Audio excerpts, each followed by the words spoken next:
commencé ci bisimilahi rahmaani rahim àggale ci alhamdulilahi rabil alamina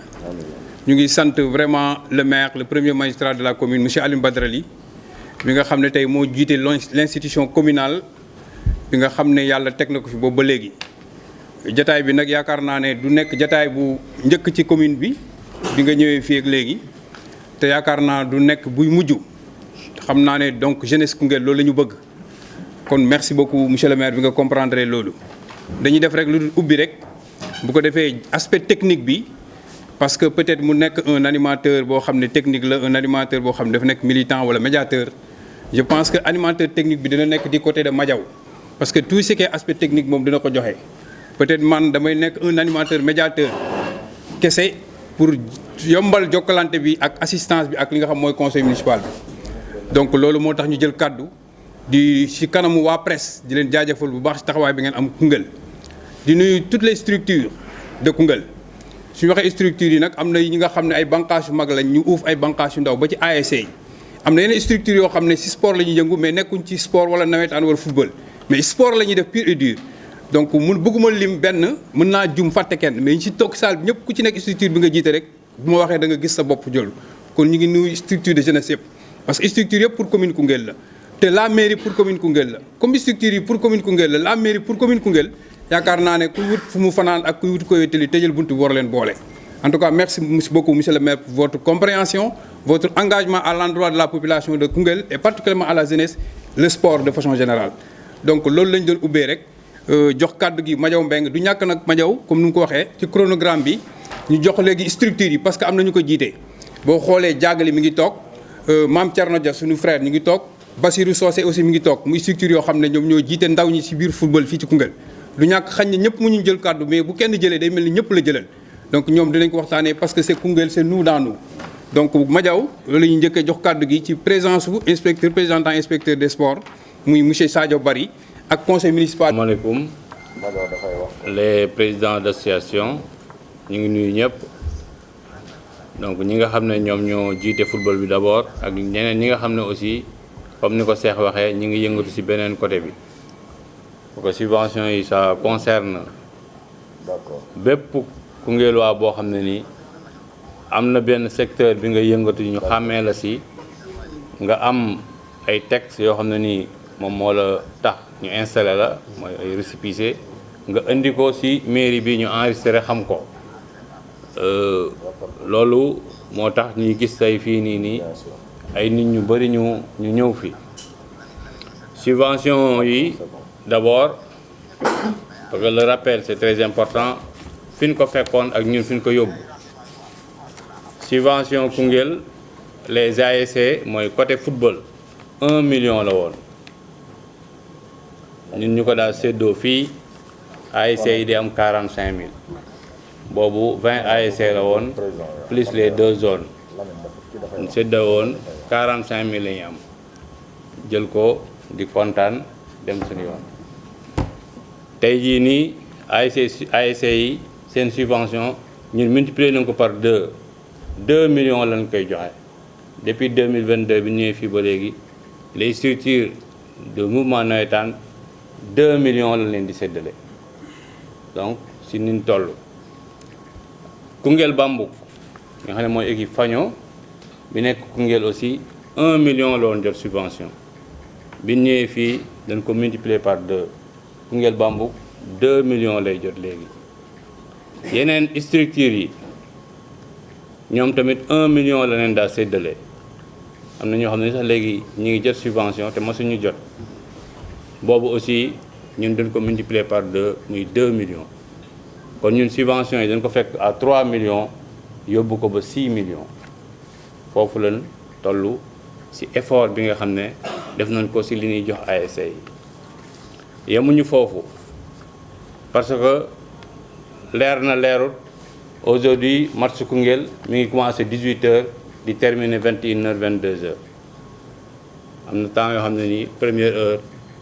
15h30 la woon deuxième heure commencé 16h30 bu timis jotee buñ teelut série le lendemain lay ñëw série kon tey fii li nga xam ne mairie bi réalisé na ko projecteurs yooyu ci la bokk réhabiliter vestiaires yi deuxième tribune bi aussi ñun ñoo ko réhabiliter ba nga xam ne tey am na ñu fa mën a toog mën na wax ne Koungheul presque am na ñaari tribune final coupe maire ñun 700 000 lañ ko fekk yóbbu ko ba 1,5 million final bii ñu def bu mujj bi nii vainqueur bi 1,5 million la am depuis ñu fi nekk final yi foofu lañ ko yóbbu foofu lañ ko jëlee de 700 000 à 1,5 million. Je pense que loolu ce sont des grands pas. Donc, quoi qu'il en soit aussi, il faut savoir dire merci de temps en temps. Parce que loolu aussi da si baax moo tax ñuy rappeler ñun fi ñu jëlee mbir mi ak tey fi ñu ko yóbbu parce que da ngay xam fi nga jógee ak fi nga jëm pour ëllëg nga xam foo mën a yokk mbir mi. Parce que aussi nit ñi aussi ñu xam parce que c'est pas chaque fois que structures yi dañuy ñëw dajee ak les autorités locales wala am na ñoo xam ne nii peut-être que nekkoon nañ fi jógee nañ fi tey am na ñeen ñu ñëw te xamuñu loolu mooy pas yi ñu def. Donc les 2 millions ñu war koo séddale les ASC malheureusement Koungheul ASC yi chaque année ak ASC yu bees je pense que si li ma jot li nga xam ne moom la ma président yi jox c'est 27 ASC 27 ASC yi am na 23 cadets ak am na 23 seniors ak 4 cadets plus les 3 structures zone R1A R1B ak zone mixte loolu boo ko defee 30 la 30 structures mais 30 bu ñu ko bëggee diviser par 2 millions dafay am si dañuy dellu si ginnaaw te ñun bëgguñu dellu si ginnaaw malheureusement bëgguñu dellu si ginnaaw loolu mooy suñ philosophie. Donc moo tax les équipes seniors les 23 malheureusement danañ am ñoom ku ne 80 000 équipe cadet yi danañ am 50 000 les zones R1A R1B ak la zone mixte danañ am 50 000 chacun muy 150 000 loolu boo defee total bi 2 190 000 lay doon c'est-à-dire que maire jël na ci xaalisu boppam 190 000 jox ko tey jii may ko dolli ko ci 2 millions ASC yi pour ASC yi au moins mën a am somme boo xam ne ni dina mën a constat. Les autres structures Bambouk moom day maintenir ces 2 millions. Conseil communal de la jeunesse dana am 250 000. Athlétisme dana am 100 000. Basket dana am 200 000. Arts martiaux dana am 150 000. La culture dana am 100 000. Croix-Rouge dana am 50 000. Scout dana am 50 000.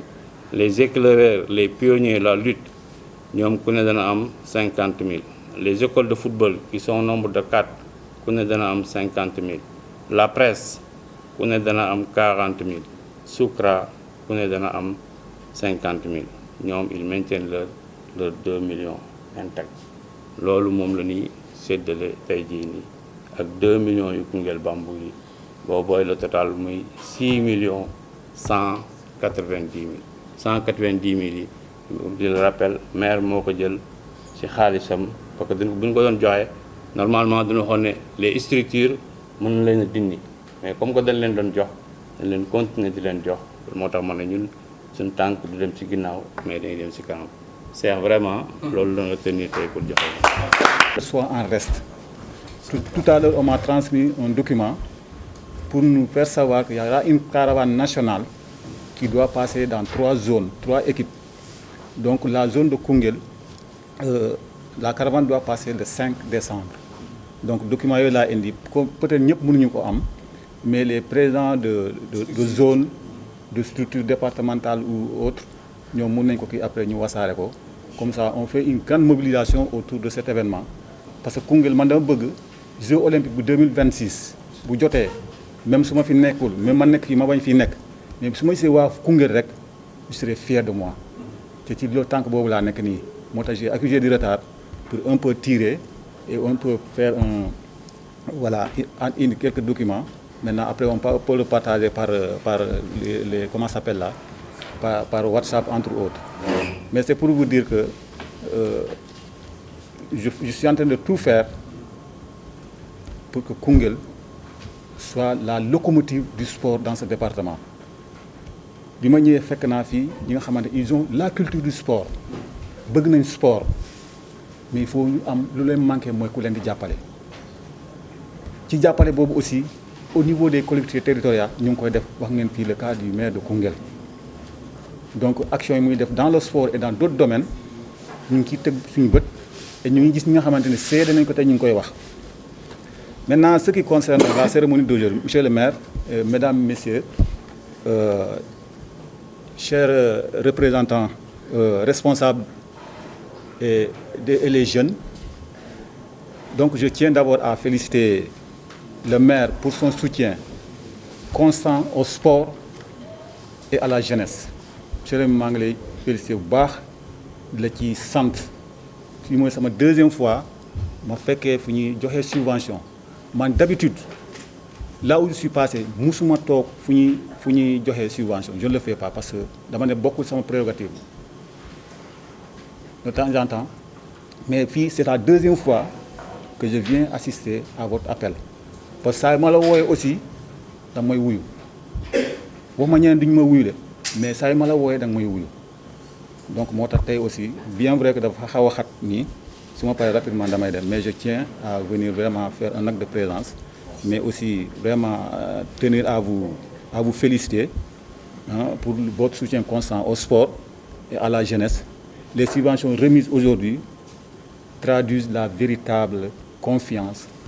envers les acteurs de terrain. Su ma waxee acteurs de terrain moi c'est les sportifs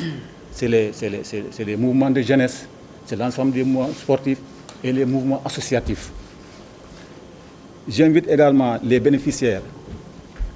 à faire un usage transparent et utile pour renforcer leur activité et mieux servir la communauté. Le service départemental des sports restera à vos côtés pour vous accompagner. Merci de votre aimable attention. Merci beaucoup, inspecteur. Vous avez été très éloquent. Merci pour ça. waaw maa ngi nuyu ñëpp. di tàmbalee d'abord ci inspecteur des sports nga xam ne mooy njaatige sportif yi di rafetlu teewaayam malgré contrainte de temps yi mu am fexe na ba ñëw teewee lii ñu sant ko gërëm ko bu baax ci loolu laataa muy ñëw notre frère Barry a été là pour assurer l'intérim moom it ñu ngi koy sant di ko jaajëfal di nuyu président de zone yi mais di jiital président si vous voulez ODCAV ak président ONGAM donc di rafetlu seen teewaay di nuyu la presse dans son intégralité mais aussi di nuyu les présidents d'ASC yi nga xam ne def nañ déplacement bi ñëw fekkee si cette remise de subvention sportive au monde sportif di nuyu le représentant moom laa waroon jiital parce que mooy njaatige jeunesse bi muy le président du conseil communal de la jeunesse Pape Demba Bitèye Thioban autant pour moi di nuyu ñi fi teew yëpp les différents mouvements associatifs éclaireurs yi la Croix-Rouge les volontaires bon ku lim da ngay juum mais bref maa ngi nuyu ñëpp ñu fi teew tey ñëw te lii yëkkati leen di tàmbali d'abord di jéggalu xëy na jéggalu pourquoi parce que y a eu des incompréhensions suñu biir ba mu tax defe naa ne l'histoire des subventions retentir na partout ci wax ji ci coow li ani maire na indi suñu xaalis nañu jox suñu xaalis nit ki bu yoree xaalisu jàmbur na ko joxe donc yooyu yëpp peut-être ay incompréhension la may wax ne loolu dañ ciy jéggalu pas jéggalu parce que tardé na ñëw non mais dañuy jéggalu parce que tout simplement xëy na quelque part réchauffé na cœur yi ba nit ñi wax ci ay durant ay waxtu durant te mu mënoon a peut-être waxtu yooyu mënoon a jëriñ leneen loo xam ne c'était plus constructif di wax ne mbir la moo xam ne xëy na du suñu coobare moo tax mu demee noonu parce que Cheikh Ndam wax na fi benn rappel bu ndaw wane ne fonds yi nga xam ne moom la ñuy allouer collectivités locales yi bokk na ci liy gën a sonnal collectivités yi parce que déjà boo waree tàmbali en début d'année ñu war la indil ay sel pour jàppale la fonds de concours indil la nga toog ñu dem ba fin d'année muy doog a ñëw loolu jafe-jafe lay jur te ku xam commune Koungheul xam ne recettes yi nga xam ne moom la ñuy am di ko recouvrer à travers l'assiette fiscale de Koungheul permettrul ñu mener sax à bien li nga xam ne mooy fonctionnement wu commune bi waxumal nag bay mun a joxe ay subventions ci fonds yooyu donc mënuñu dul di xaar rek fonds de dotation yi ñëw nga xam ne ndimbal la buy jógee ci état buy ñëw ci ñun parce que tout simplement code des collectivités locales dafa wane ne dafa am yi nga xam ne tey dañu ay compétences yoo xam ne dañu ko transférer pour ñun ñu war ci mun a wutu état compétences yooyu bokk na ci sport jeunesse sport culture donc muy wàll wi nga xam ne tey fa ngeen féete ñuy ñëw nag bi ñu ñëwee ñun ci commune Koungheul Madiaw wax na ko sànq ñu fekkoon fii une subvention de 3 millions ñu jàpp ne néew na def nañ nag ba yokk ko mais biñ koy yokkit dañu tenir compte ci suñuy réelle possibilité potentialité yi nga xam ne am nañ ko ak mën-mën bi nga xam ne am nañ ko ci la ñu sukkandiku pour mun ko yokk multiplier ko par 2 muy 6 millions defe naa ne at bu jot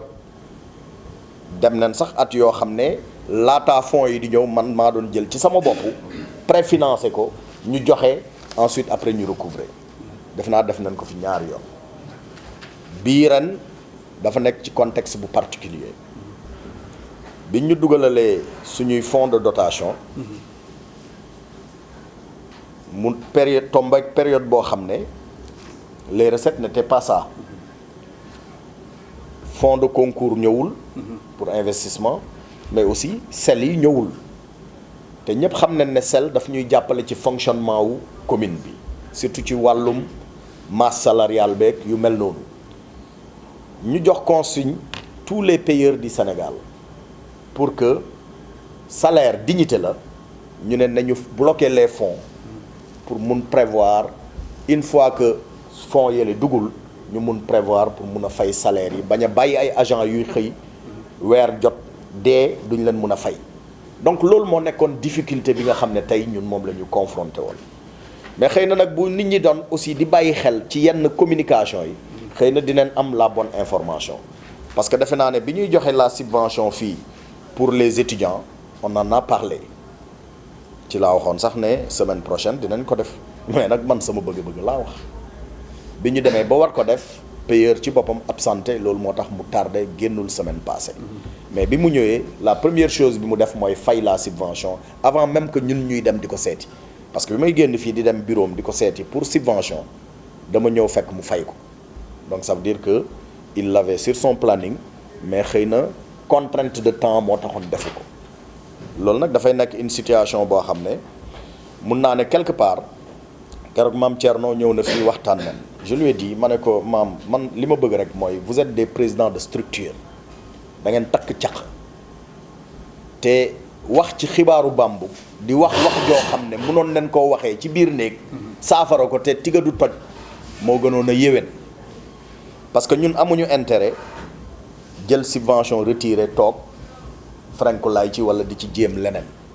defe naa ne kiy jël ci poche am di jéem a jàppale pour mbir mi dox kooku du jël xaalisu subvention di ko dugal foo xam ne war a fa dugg donc ma bëgg rek à l'avenir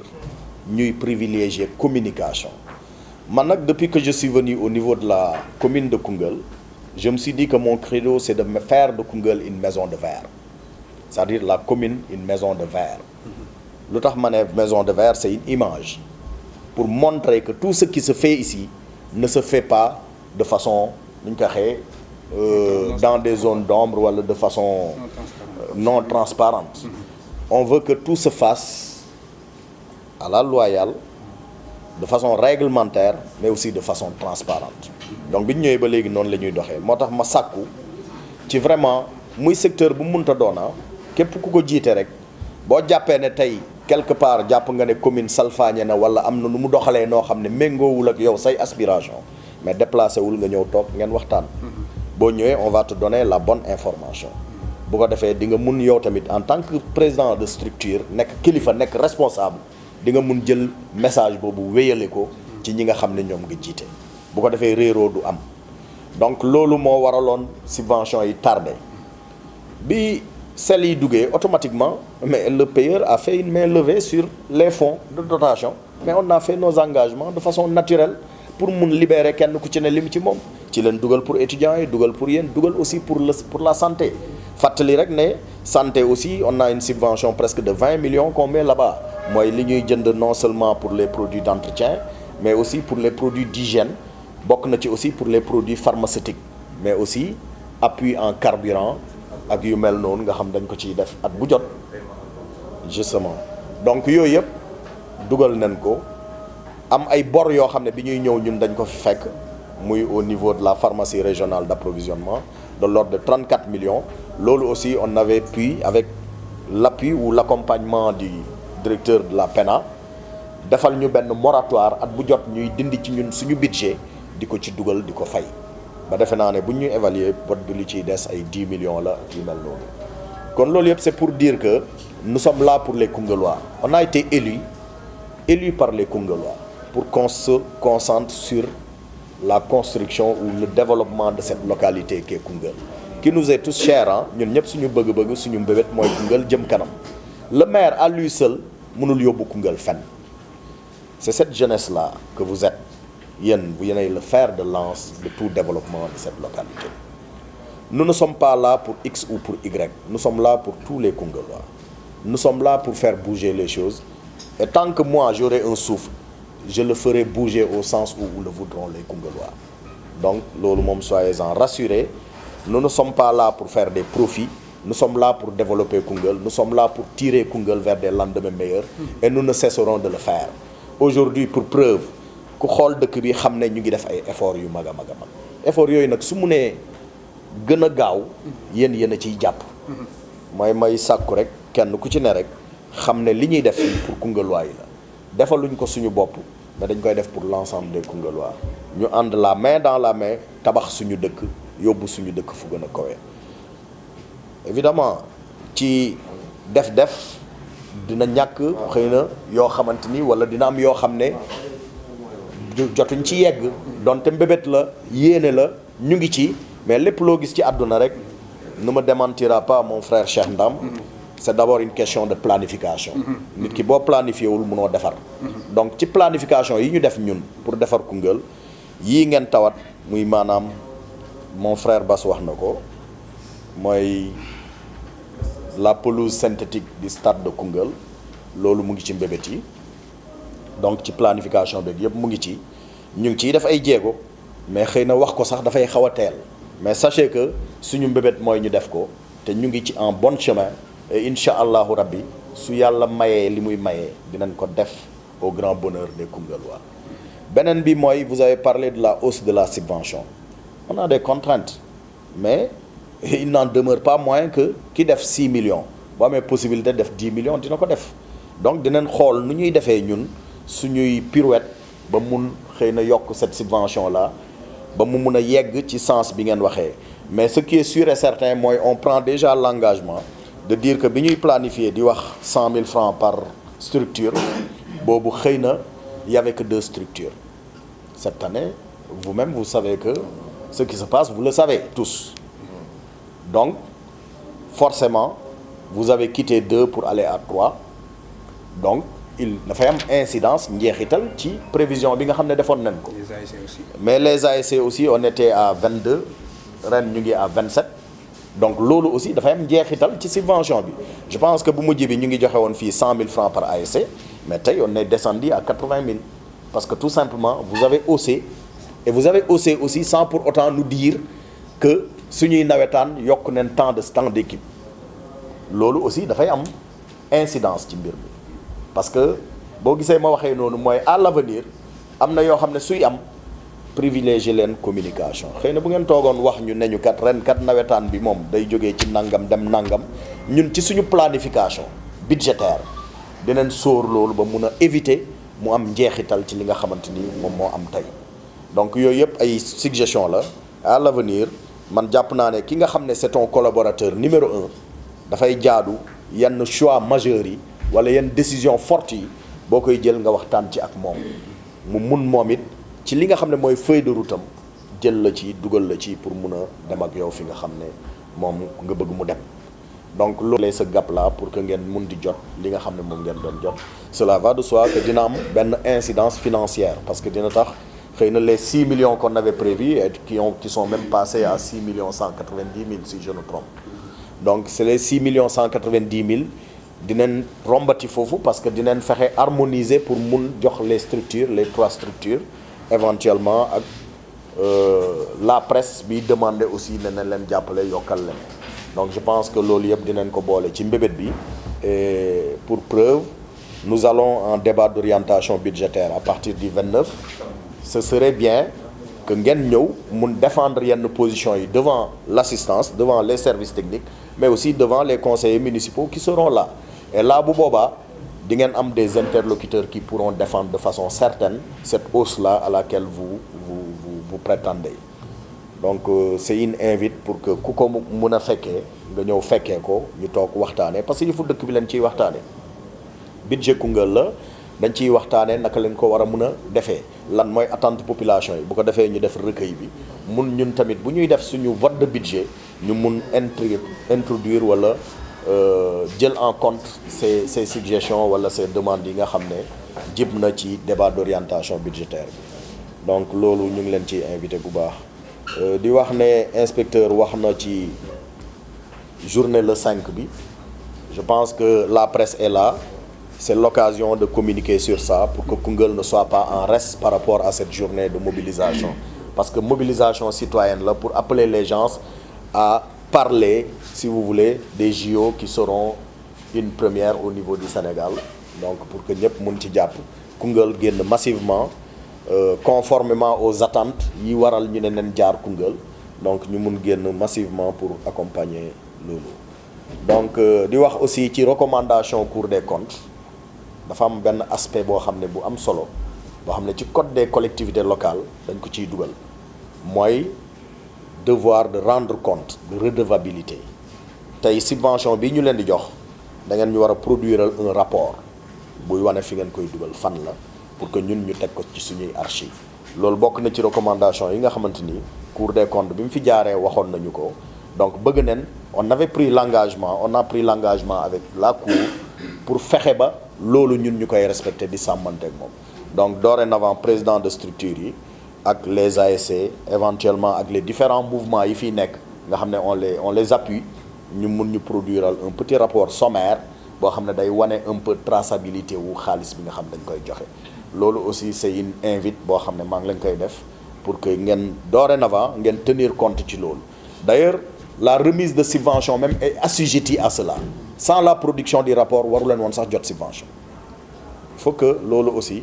ñu xool naka la ñuy sàmmanteeg moom pour non seulement mettre ñu en sécurité nous qui sommes là qui sommes décideurs mais aussi def de sorte que tey li ñuy joxe mu tuuti mu néew ñu xam fi muy dugg c'est important